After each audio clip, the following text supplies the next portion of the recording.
ప్రభు అయిన యేసుక్రీస్తు నామములో మీ అందరికి వందనాలు. దేవుడి స్తోత్రం. దేవుడి మాటలు విందాం కూర్చోపు. దేవుడు చదువుతున్నాడా? కీర్తన గ్రంథం 30 కీర్తన. యెహోవా నా శత్రువులను నా విషయమై సంతోషింపనీయక నీవు నన్ను ఉద్ధరించి ఉన్నావు. అంటే మన శత్రువుల మీద మనకి విజయం ఇచ్చే దేవుడు మన దేవుడు. నా శత్రువుల్ని నా విషయంలో సంతోషింపనీయక నన్ను ఉద్ధరించి ఉన్నావు అంటున్నాడు భక్తుడు. మన శత్రువులు మన మీద విజయం పొందకుండా మనమే వాళ్ళ మీద విజయం పొందేటట్టు చేస్తాడు మన దేవుడు. అలాంటి కార్యాలు చేస్తాడు, గొప్ప కార్యాలు దేవుడు. దేవుళ్ళలో మనము జీవిస్తూ దేవుని గణపరుచుకుంటూ దేవుని అంటగట్టి జీవించబడాలి. దావీదు భక్తుడు ఎంత రాజు అయినా కానీ దేవుని మటుకి విడవకుండా వెంబడించేవాడు అనమాట. వెంబడించి సమస్తం ఆయన కొరకు చేసేవాడు అనమాట. అందుకే నేను నిన్ను కొనియాడుస్తున్నాను అంటున్నాడు దావీదు భక్తుడు. యెహోవా నా దేవా, నేను నీకు మొరపెట్టగా నీవు నన్ను స్పష్టపరిచితివి. యెహోవాకు మొరపెట్టగా స్పష్టపరిచాడంట యెహోవా. చెబుతున్నాడు భక్తుడు. అలాగే మనం మొరపెడితే దేవుడికి మనం స్పష్టపడతాడు. మనం అటు ఇటుగా మొరపెట్టకూడదు.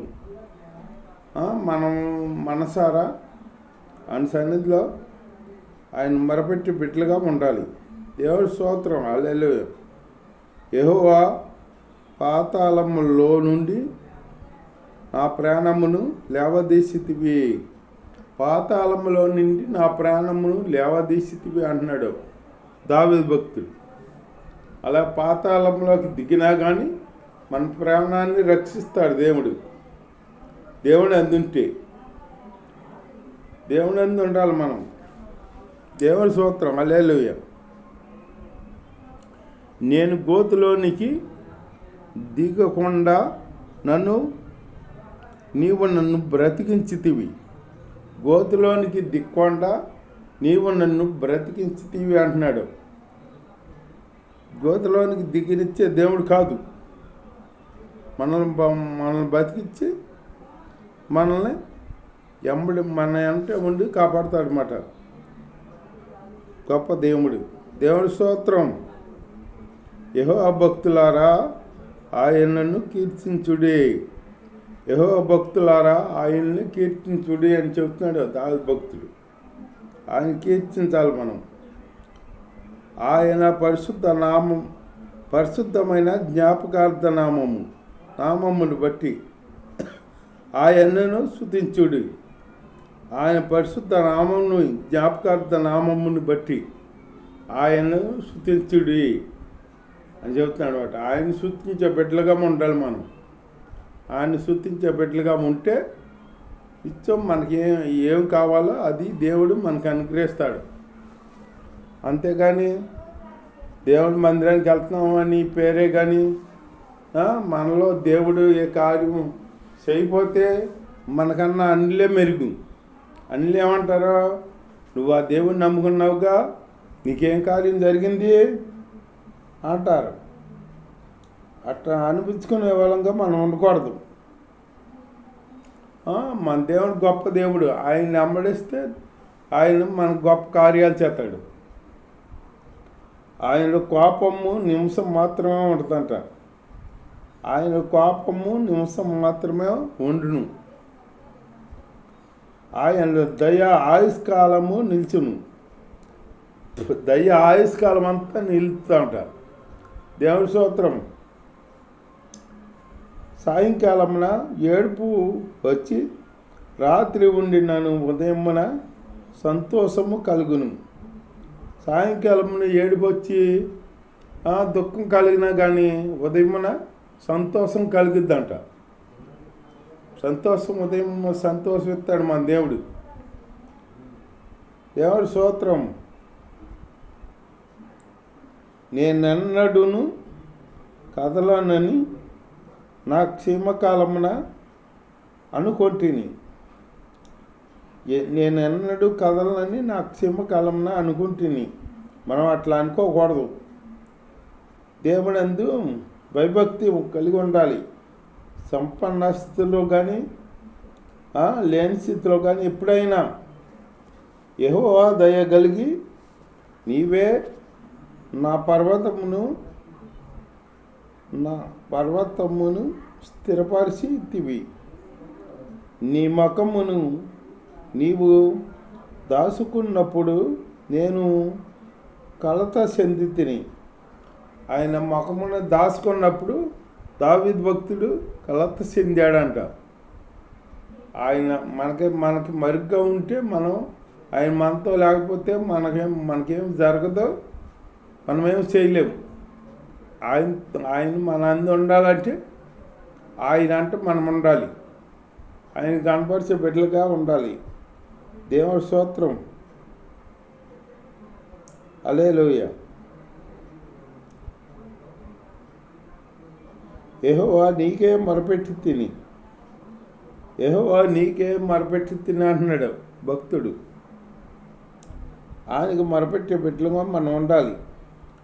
నా ప్రభువును బ్రతిమాలుకుంటుని, నేను గోతులోనికి దిగిన ఎడల నా ప్రాణం వలన ఏమీ లాభము? నేను గోతులోనికి దిగిన ఎడల నా ప్రాణం వల్ల నీకేమి లాభం అంటున్నాడు భక్తుడు. మొన్ను నిన్ను సన్నిధించిన సత్యమును కూర్చి ఈ సత్యమును గూర్చి అది వివరించిన మొన్ను సన్నిధించదు కదా. సజీవులే ఆయన ఆరాధించేది.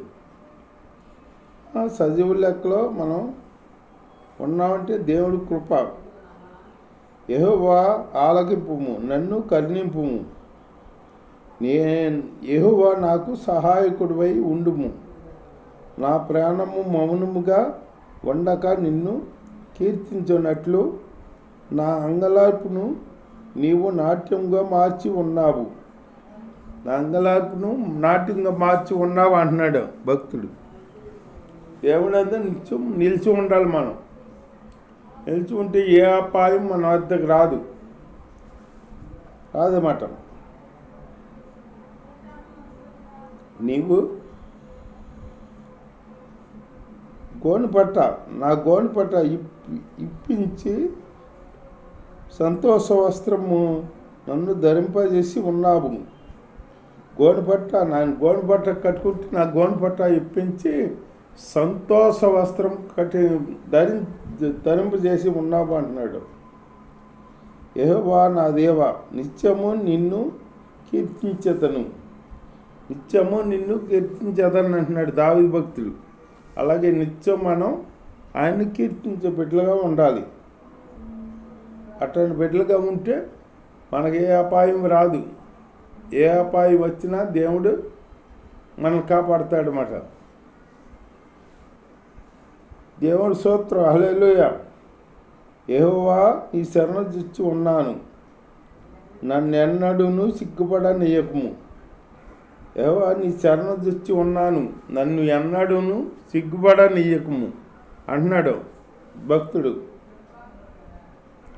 నీ నీతిని బట్టి నన్ను రక్షింపుము, నీ నీతిని బట్టి నన్ను రక్షించుము అంటున్నాడు మాట. నీతిని బట్టి రక్షించాలి. ఆయన నీతిని బట్టి ఒక భక్తుడు చెబుతున్నాడు. ఇసుకా భక్తుడు.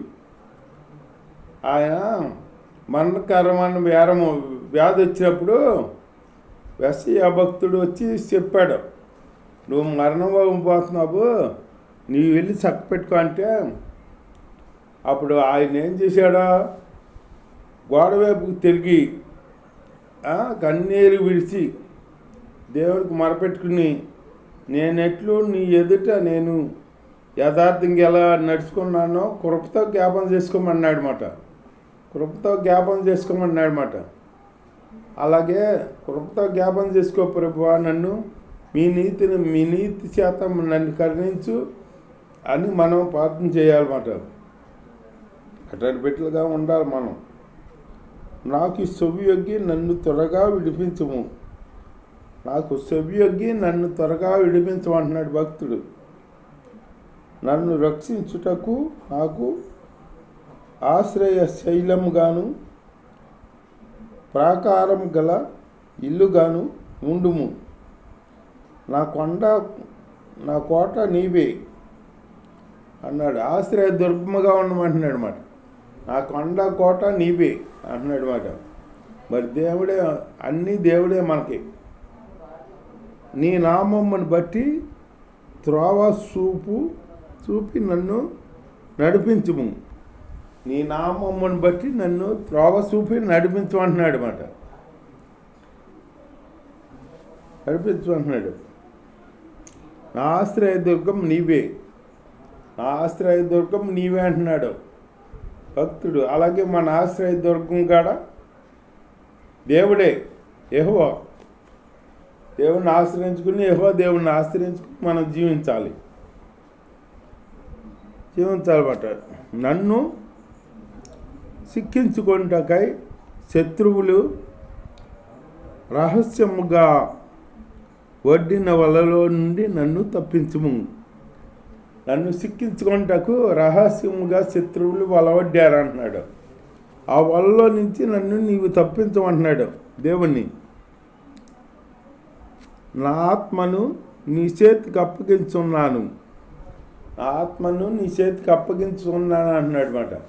అలాగే మన ఆత్మను దేవుడికి అప్పగించాలి. అప్పగిస్తే దేవుడు నడిపిస్తాడన్నమాట. దేవుడి స్తోత్రం, హల్లెలూయా. యెహోవా సత్యదేవా, నన్ను విమోచించువాడవు నీవే. యెహోవా సత్యదేవా, నన్ను విమోచించువాడవు నీవే అంటున్నాడు అన్నమాట. ఆయనే మన దిక్కు, ఆయనే మన అన్న, ఆయన్ని అనుసరించుకుని ఆయన అడుగుదాడిలో నడుచుకున్నామనుకో, ఏ కొరత ఉండదు మనకి, ఏ కొదువ ఉండదు, ఏ అపాయం మన వద్దకు రాదు. వచ్చినా ఆయన యుద్ధం చేసేది ఎవరా? యెహోవా దేవుడు. యెహోవాదే యుద్ధం. తన ఊరికి నేను నిలబడి సోతమే. నేను యెహోవాను నమ్ముకొని ఉన్నాను. వ్యర్థమైన దేవతలను అనుసరించేవారు నాకు అసూయలు. వ్యర్థమైన దేవతలను అనుసరించే వాళ్ళు నాకు అసూయలు అంటున్నాడు భక్తుడు. అసూయలు మాట మనకి. దేవుని స్తోత్రం. నీవు నా బాధను దృష్టించి ఉన్నావు, నా బాధను దృష్టించి ఉన్నావు. నా ప్రాణ బాధలను నీవు కనిపెట్టి ఉన్నావు. కావున నీ కృపను బట్టి నేను ఆనందభరితుడనై సంతోషించదను అంటున్నాడు భక్తుడు. నీ కృపను బట్టి నేను సంతోషిస్తాను అంటున్నాడు మాట. నీవు శత్రువుల చేత నన్ను చెరపట్టలేదు. విశాల స్థలమున నా పాదములు నిలవబెట్టితివి.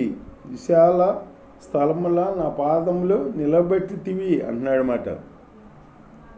విశాల స్థలములో మనల్ని నిలిచేవాడు చేస్తాడు దేవుడు.